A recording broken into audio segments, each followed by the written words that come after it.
Welcome back to Big Games for Little Sis. It's Spooktober once again. I say once again, it's still Spooktober. It hasn't changed.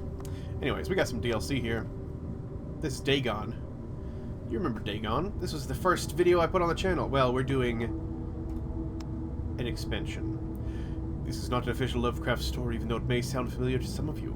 It's an excerpt from the writer's letter to his friend, Donald Wandre, from November 24th, 1927, in which he described one of his dreams, or rather, a nightmare.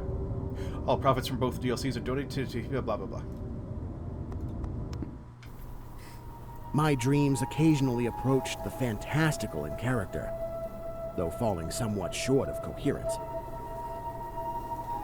One scene is especially stamped upon my recollection. That of a dank, fetid, reed-choked marsh under a gray autumn sky. Oh, it's horrible.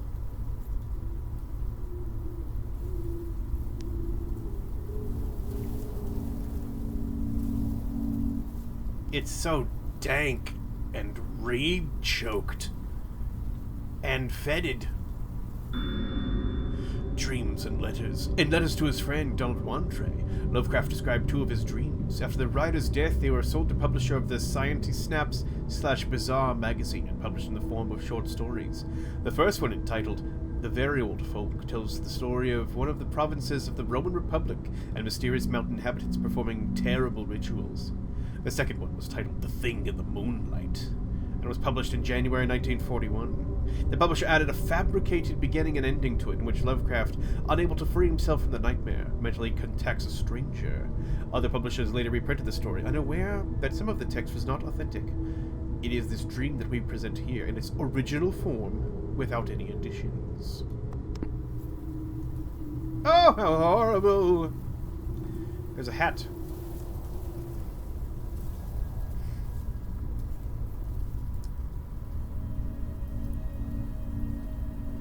Yes, well, terrible indeed. With a rugged cliff of lichen-crusted stone rising to the north.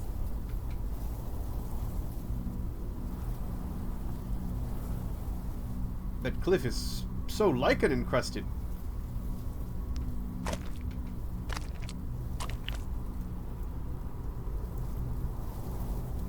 What is this?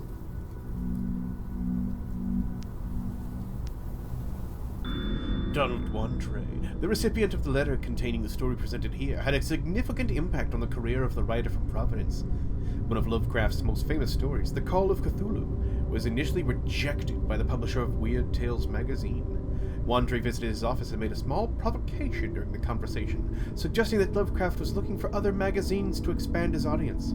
After this visit, the nervous publisher decided to accept the story and then published it in 1928. Just like Lovecraft, Wandre was interested in poetry. Among others, he created the Sonnets of the Midnight Hours, a series which inspired the creator Dagon to write the famous sonnets Mushrooms of Yuggoth. But his greatest merit was co-founding the Arkham House publishing house with August Derulf, which published Lovecraft's works after the writer's death, contributing greatly to his current popularity.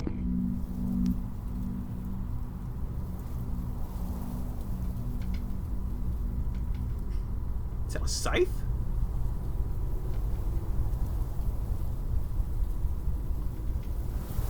Just a common household scythe? It did not look like a common scythe. What is that? Is it like a... looks like the side of a boat, maybe? I'm unsure what all I'm looking at here.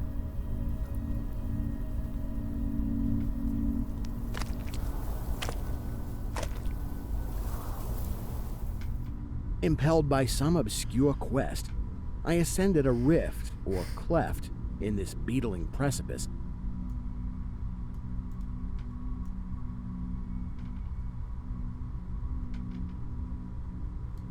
Huh. Now, if I had to describe this precipice, I would call it beetling as well. In fact, I would have said very beetling. As I'm sure you would agree.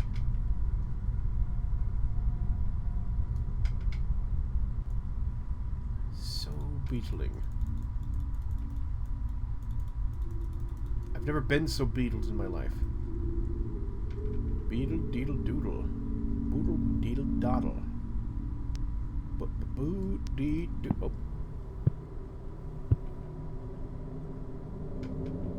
Noting as I did so the black mouths of many fearsome burrows extending from both walls into the depths of the stony plateau.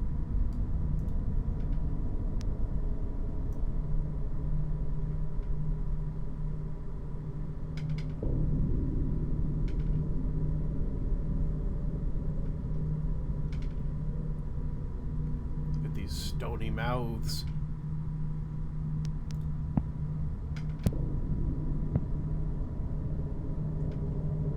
At several points, the passage was roofed over by the choking of the upper parts of the narrow fissure. These places being exceedingly dark and forbidding the perception of such burrows as may have existed there.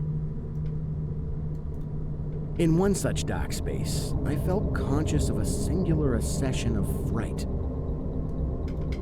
as if some subtle and bodiless emanation from the abyss were engulfing my spirit. But the blackness was too great for me to perceive the source of my alarm.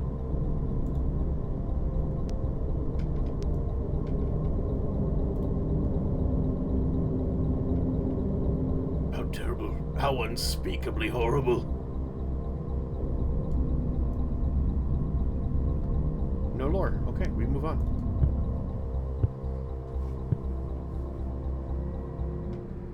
At length, I emerged upon a tableland of moss-grown rock and scanty soil, lit up by a faint moonlight which had replaced the expiring orb of day.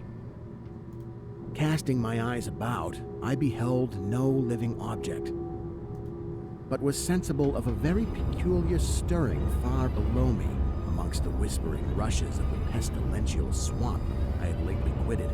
Oh.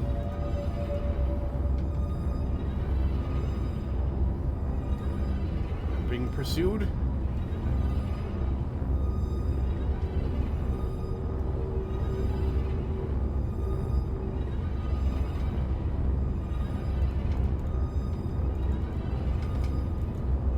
The gibbous moon winks upon me.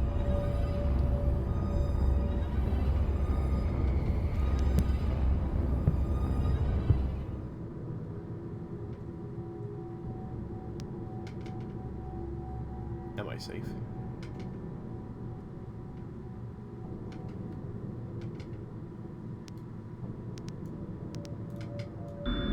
Dreamlands. Dreams have often been an inspiration for Lovecraft. Dagon is a good example. Moreover, the writer often set the action of his stories in the Dreamland, a separate world filled with unique places, creatures, and legends. This informal dream cycle includes stories written between 1918 and 32, such as The Cats of Ulthar, The Doom That Came to Sarnath, Polaris, and The Silver Key. They show a slightly different side of the author of Call of Cthulhu, inspirations with the work of Lord Dunsany. The protagonist associated with the Dreamlands is Randolph Carter, known from, among others, one of Lovecraft's longest stories, The Dream Quest of Unknown Kadath. It tells the story of Carter's journey through amazing lands in search of a wonderful city that appeared to him in his dreams. Yes, The Dream Quest was one of my favorite stories.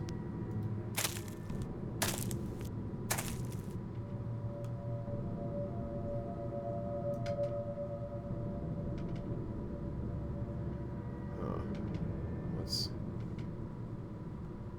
interesting?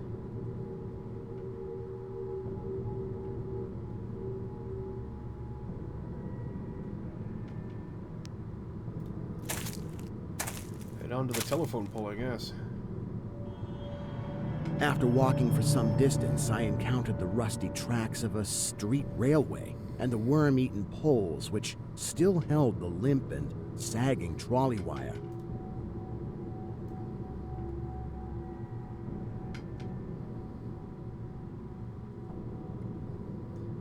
How limp and sagacious.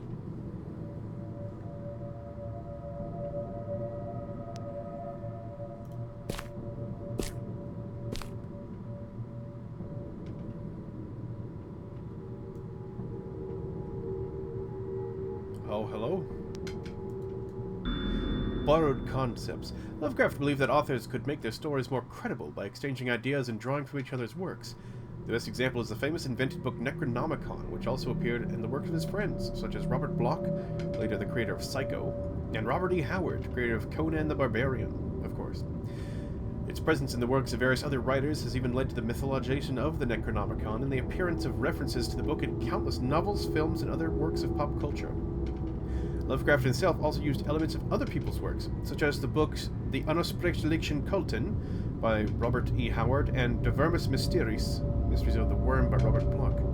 Hastur, a creature borrowed from Robert Chambers, author of The King in Yellow, who was inspired by Ambrose Bierce. He also used his Land of Carcosa, which later appeared in the TV series True Detective. Sathagua, a creature invented by Clark Smith, Lovecraft slightly changed its appearance and included it in his stories. We wanted to follow this tradition, so we included objects from 3 other games created by our friends. I wonder if you'll be able to recognize them. Well,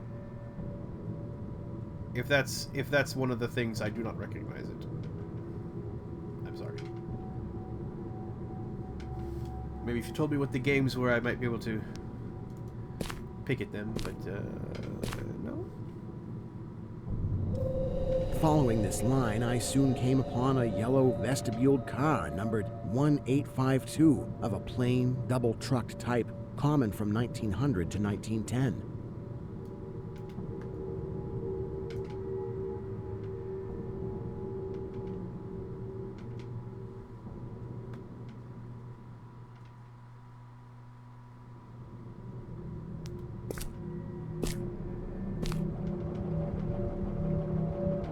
It was untenanted, but evidently ready to start.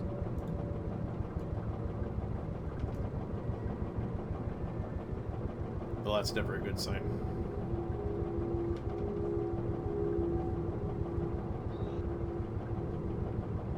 Is it? Railway. The railway has always fascinated people. The mighty power of machines, the freedom to travel vast distances, the romanticism of almost unrestricted exploration, thousands of passengers passing each other every day. But also, the desolate train stations, dreamlike journeys through the night, fatal accidents, and dangerous strangers. No wonder that this topic attracted horror and fantasy writers. From Charles Dickens' The Signal Man, through Robert Bloch's award-winning That Hellbound Train, to Clive Barker's The Midnight Meat Train. It's also impossible not to mention the most important Polish weird fiction writer, Stefan Grabinski, whose most famous collection of stories, The Motion Demon, is dedicated to the railway. You will be able to get acquainted with his work through our next game. Ooh. And by the way, the steam locomotive was first used to transport passengers in 1825. Wonder if it has anything to do with that number dreamed by Lovecraft. It's possible. Are you saying Lovecraft was a train The trolley being on the wire and the air brake pump now and then throbbing beneath the floor. It's a weird adjective to use there. Not adjective. Adverb. Or verb. No, it's just a verb. It's a weird word, dog. I don't care what kind of word it is. I boarded it and looked vainly about for the light switch. Well, I think I found it. Oh, no. That's a little too spooky.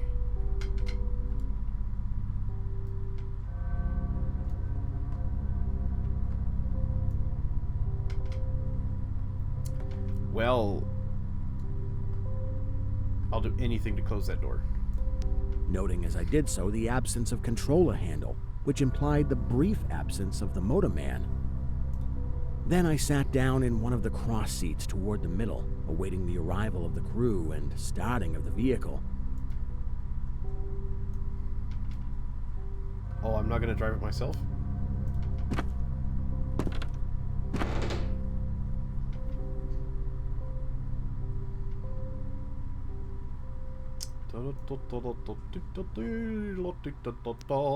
The Visit. In 1927, Donald Wandre hitchhiked from Minnesota to Rhode Island to visit Lovecraft, sometimes having to spend the night outdoors during the trip.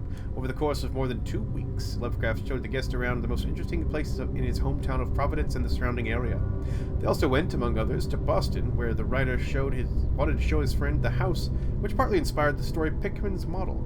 Unfortunately, it turned out it had been demolished. However, the truly chilling, literally, event occurred later, when another of Lovecraft's friends, James Morton, arrived. The three of them went to a store in Warren where they took part in an ice cream eating contest.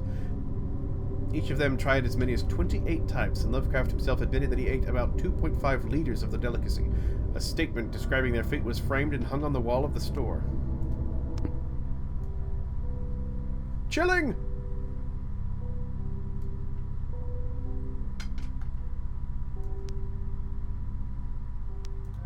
Presently, I heard a swishing in the sparse grass toward the left and saw the dark forms of 2 men looming up in the moonlight.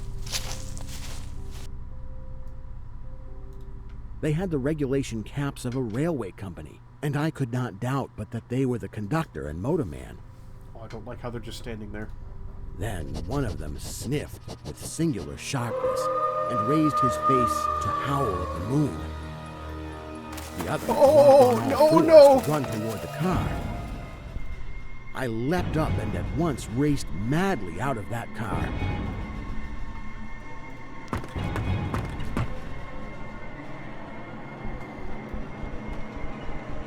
Yeah, we're getting out of here. Through the garret window. And away across endless leagues of plateau till exhaustion waked me. What is that?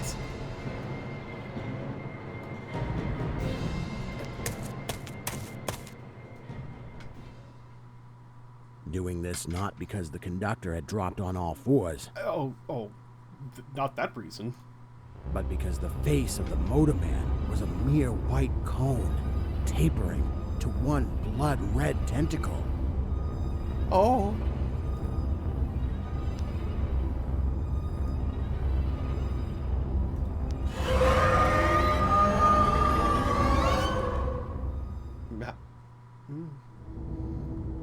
Thank you for playing! We hope you enjoyed this little journey into the world of Lovecraft's nightmares. We would appreciate it if you took a moment to leave feedback and blah blah blah blah blah. Yes, very good. Well, that was horrible.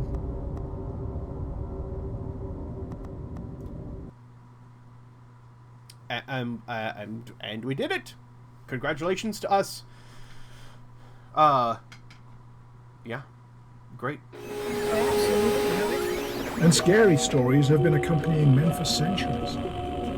They have many faces and forms, but what is their purpose?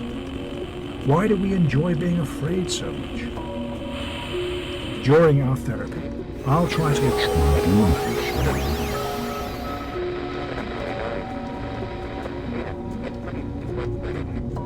Lovely. Are you interested? Yes. But not right now, I'm trying to record a video. I missed him. Oh, I missed him. How could I miss? Oh, terrible, terrible, no. Unlock. That's cheating. Well, very cool. Obviously, we love Lovecraft, and there's nothing more I love than a good garret window to leave my body through.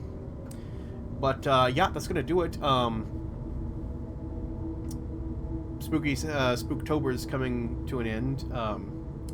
Hope you're staying tuned for the Halloween episode. It's going to be extra spooky, and I do mean extra spooky. Anyways, that's gonna do it for today. Hope you have a good one. I'll see you next time.